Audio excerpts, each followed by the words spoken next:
The new RimWorld DLC, Biotech, brought so many old players back to the game, but also so many new players who never played before. Regardless if you played before or you haven't, RimWorld might feel a bit daunting at the start.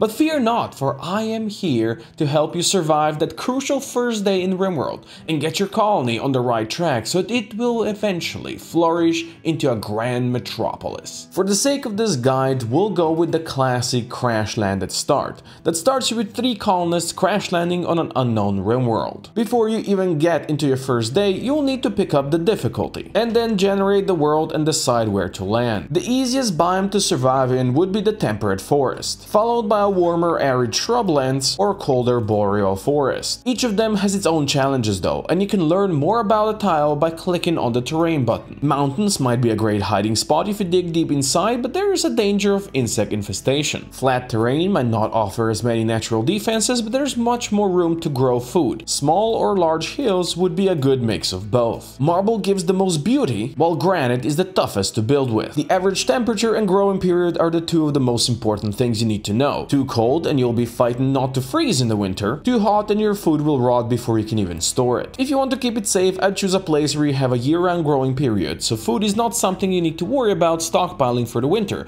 because there will be no real winter. If you have Ideology DLC, then you'll have to pick your ideology next. Since you're still learning the ropes, you can keep the ideology system inactive for now, or pick the classic-like ideology for your people. Next, you finally get to choose your colonists. Let's keep it simple and focus on their skills and passions. Regardless of how you want to play RimWorld, the reality is that everything and everyone will try to kill you, kidnap you, or eat you, so make sure your colonists are not bad at combat. Having at least one good shot in your colony can save you a lot of trouble later down the line. Next, focus on the important skills. With Biotech DLC, you can apply new xenotypes or mix your own to enhance certain skills, but they all come with downsides, so let's keep that aside for future playthroughs. Focus on 5 important skills besides combat. You need someone that can build for you, build well and build fast. Someone to grow your crops. 8 in plants is the minimal requirement to grow heal root that turns into medicine. Next, I'd focus on medical. Same as with combat skills, things will hurt you and you'll need to patch up your colonists. After medical, you'll want intellectual. Being able to research fast and unlock new stuff will be extremely important if you're to survive. Last one, if you can squeeze it in, I'd pick someone good at crafting. It might not be the most useful pick right from the start,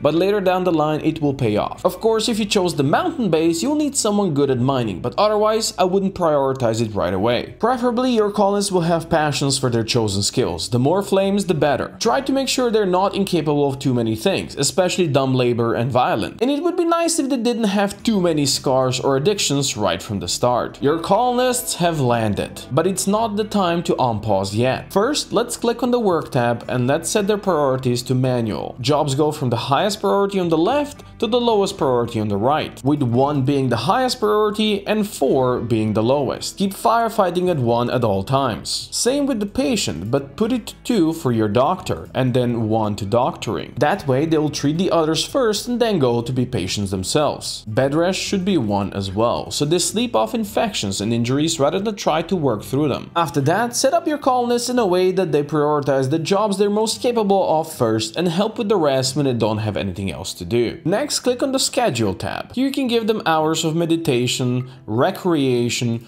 and work. But I would ignore all of that and just tell them roughly when you want them to sleep, and then leave everything else at anything. They will do all the activities in their own time, and in the long run it will work out for the best, because they know best when they need recreation, etc. If you really need them to work on something, here comes the tip of the video.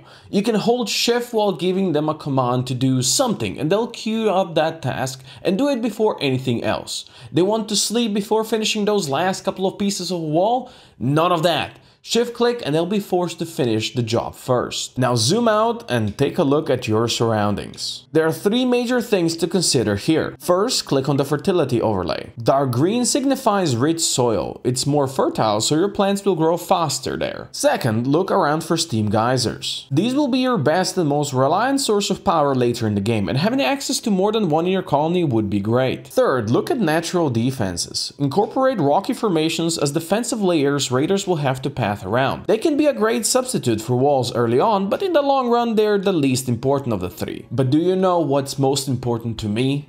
my subscribers. So join my community today and click that subscribe button.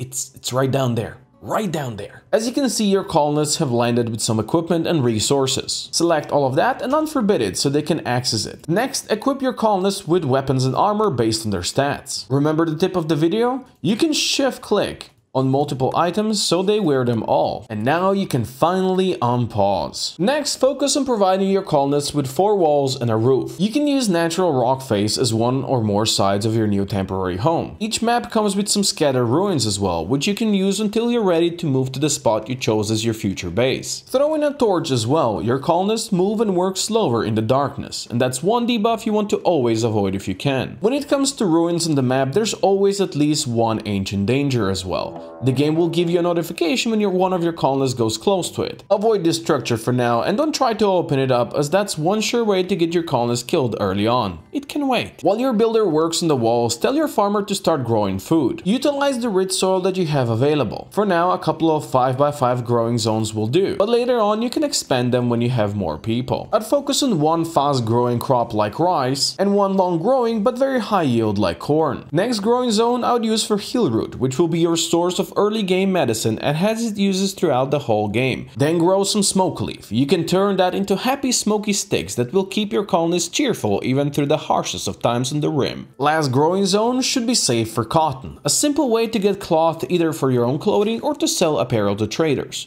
If your farmer is busy with the other projects as well, then ignore cotton for now, especially if you don't have a good crafter in your colony yet. But now you might have noticed that some of the resources you landed with are deteriorating outside. If your builder already built the 4 walls, this would be the time to bring the perishables inside. Food, medicine and components are the priority here, and you can set up a stockpile inside that only accept those things. Steel and silver can be safely stored outside. The new 1.4 free update also brought improved shelves with it. Instead of making a stockpile and leaving stuff lying on the ground, you can now neatly stack them on the shelves and save some space in the process. There's a good chance there will be stone and metal chunks lying around your new home. Drag a dumping stockpile nearby where your people can dispose of them, but not too far, because those chunks will soon be the building blocks of your new colony. Crops are being planted, your colonists have a roof over their head, and the night is soon approaching. Time to use that wood and build them some beds. For now, barracks will have to do, and while they will desire their own rooms later on, it's not quite the time for that. After the beds are built, throw down a small table with some chairs as well. Your colonists will thank you later. Recreation is also important. While they can satisfy it for a while by going for a walk and cloud watching, building a horseshoe pin is cheap and quick and will keep them satisfied for a while. If there's any time remaining in the day, I'd use it to build the first 2 production tables. A simple research table so you can start unlocking new things right away, and a stonecutter's table so you can build your home from something sturdier and less flammable than wood and steel. Your colonists are now sleeping in their cozy new home. Use that time to look around and search for resources. There will always be a couple more meals scattered around, and also steel. Unforbid them all, and so your colonists can bring them in the morning. Note any visible steel you can mine. You'll need a lot of it in the future, and start thinking about preliminary defenses, because the first raid